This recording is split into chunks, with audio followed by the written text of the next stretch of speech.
నా పేరు గట్టి శ్రీరామ్. గట్టి గణాపురం గ్రామం నాది. గణాపురం గ్రామంలో జగనన్న కాలనీలో ఓపెన్ సైట్ వదిలిండ్రి.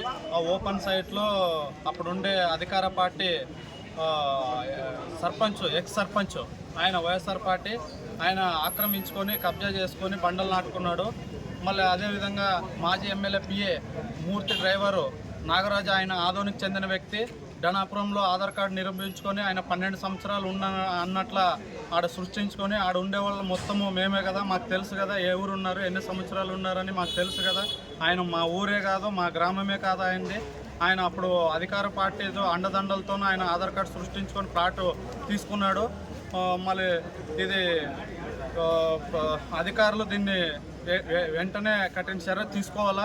తీసుకోలేకున్న పక్షంలోన దీన్ని గౌరవనీయులైన ఎమ్మెల్యే గారు అయితేనేమి, మా నాయకుడు మీనాక్షి నాయుడు అయితేనేమి, అదేవిధంగా మల్లప్పన్న అయితేనేమి వీళ్ళందరి దృష్టికి తీసుకెళ్ళి మళ్ళీ సబ్ కలెక్టర్ ఆఫీస్లో కానీ కలెక్టర్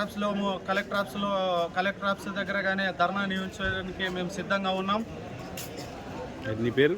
నా పేరు హెచ్ శ్రీరామ్. మాది గణాపురం గ్రామము. నాతో పాటు మా నాయకులు సిఆర్ ఓంకారప్ప, సిఆర్ రాఘవేంద్ర, రమేష్, ఎం మల్లికార్జున, పి అంజి. ఎన్ని ఎకరాల పొలం మొత్తం కబ్జా గురైంది? 1 ఎకరా 24 సెంట్లు. దీన్ని అధికారికంగా 41 ప్లాట్లు ఇచ్చినారు. మిగిలింది ఓపెన్ సైటు. ఆ ఓపెన్ సైట్లోనే వీళ్ళు కబ్జా చేసుకున్నారు. మేము అప్పట్లో స్పందించకపోతే మమ్మల్ని బెదిరించినారు. గతంలో అధికారుల దృష్టికి తీసుకెళ్లారా ఈ విషయంని? తీసుకువెళ్ళినాం. గతంలో అధికార దృష్టికి తీసుకువెళ్ళినాము. వాళ్ళు ఏమంటున్నారు అన్న, మేము ఇప్పుడు ఏదైనా చెప్తే మమ్మల్ని సస్పెండ్ చేస్తాం, అది చేస్తాం, ఇది చేస్తామని బెదిరించినారు వాళ్ళని. మళ్ళీ మీరందరూ కలిసి దీన్ని న్యాయం చేయాల్సిందిగా కోరుతున్నాం.